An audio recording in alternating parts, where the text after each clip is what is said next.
नमस्कार। आज आपण बघणार आहोत की एकदम सॉफ्ट मऊ कापसासारखे एकदम स्पंजी असे मेदू वडे कशा प्रकारे करायचे ते। त्यासाठी मी इथे उडदाची डाळ 1.5 वाटी घेतलेली आहे। याला स्वच्छ धुवून आपण 1-2 वेळ स्वच्छ धुवून याला भिजत घालायचे। 4 ते 5 तास तरी चांगली भिजली पाहिजे। ही मी आता भिजत घातलेली आहे।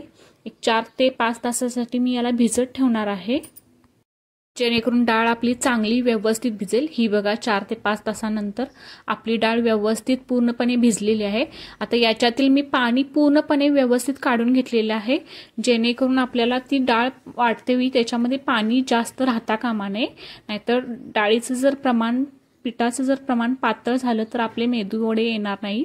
हे बघा मी थोडं ह्याला बारीक वाटून घेते। याच्यातच मी कढीपत्त्याची पानं, आल्याचा तुकडा घातलेला आहे आणि 2 हिरव्या मिरच्या घातलेल्या आहेत। याला आपण एकदम बारीक पेस्ट करायची आहे। ही बघा मी याच्यामध्ये 1-2-3 चमचे पाणी लागल तसंच घातलेलं आहे।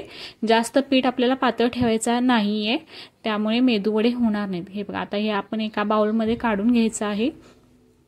पिठाची कन्सिस्टन्सी आपल्याला अशीच ठेवायची आहे, एकदम पातळ करायचं नाहीये आपल्याला। पीठ असंच घट्ट ठेवायचं आहे पूर्णपणे। आता हे मी काढून घेतलेलं आहे। याच्यातच मी थोडं मीठ घालणार आहे, त्याचबरोबर थोडंसं मी ते जिरे पण टाकणार आहे, जेणेकरून जिऱ्यामुळे काय होईल की मेदू वड्यांना एक चांगली चव येईल। आणि याच्यातच मी थोडंसं कोथिंबीर टाकलेली आहे। कोथिंबीरीमुळे सुद्धा एक छान चव येते, त्यामुळे कोथिंबीर असली तरी टाका, नसली तरी सुद्धा चालते। मी इथे कोथिंबीर थोडीशी वापरलेली आहे, जिरं वापरलेलं आहे। आता याला आपण व्यवस्थित मिक्स करून घ्यायचं आहे आणि 4 ते 5 मिनिटांसाठी याला व्यवस्थित फेटायचं आहे, जेणेकरून जे आपलं पीठ आहे ते थोडंसं फुलून येईल आणि मेदू वडे आपले एकदम सॉफ्ट बनतील। हे बघा अशा प्रकारे एकसारखं याला फेटायचं आहे।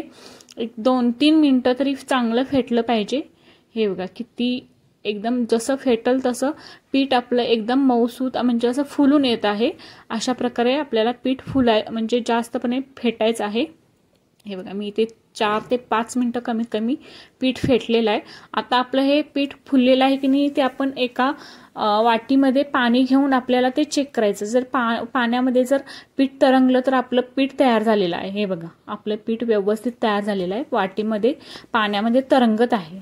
आता आपण याचे मेदू वडे करूया। आता मी एक छोटी वाटी घेतलेली आहे, त्याला कापड गुंडाळलेलं आहे आणि या कापडालाच आपण पाणी लावायचं आहे, जेणेकरून पाणी लावल्यामुळे काय होईल की आपण ते तेलात सोडते, व्यवस्थित मेदू वडे सुटतील तेलामध्ये।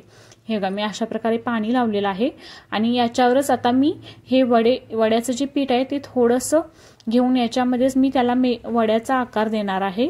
हे बघा अशा प्रकारे याला आपण गोल आकार व्यवस्थित तुम्हाला जितका मोठा हवा तितका तुम्ही करू शकताय। मी इतक्या साईजचं बनवलेलं आहे। आता याला आपण मध्ये होल करून घेऊया व्यवस्थित आणि हाताला पाणी लावल्यामुळे काय होईल जे पीठ आहे ते आपल्या हाताला पण चिकटणार नाही आणि ते वाटीला पाणी लावल्यामुळे ते वाटीला पण चिकटणार नाही। हे बघा अशा प्रकारे आपण वड्याचा आकार देणार आहे आणि एकदम तेल गरम झालं असेल तर त्या गरम तेलामध्ये याला आपण सहजपणे सोडायचं आहे। हे बघा अशा प्रकारे मी इथे मेदू वडे अगदी सहजपणे सोडलेले आहेत तेलामध्ये। हे बघा किती फुलून आलेले आहेत वरती।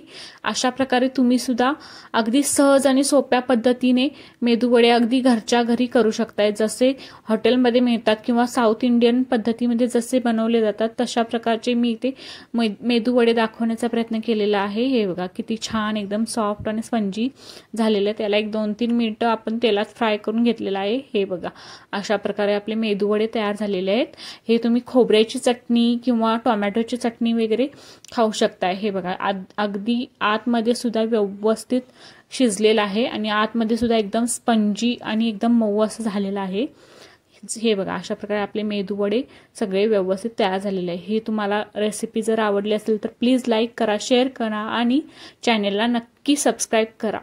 अशा प्रकारे एकदम साधा आणि सोप्या पद्धतीमध्ये आपले मेदू वडे साऊथ इंडियन स्टाईलने तयार झालेले आहेत. तुम्ही पण नक्की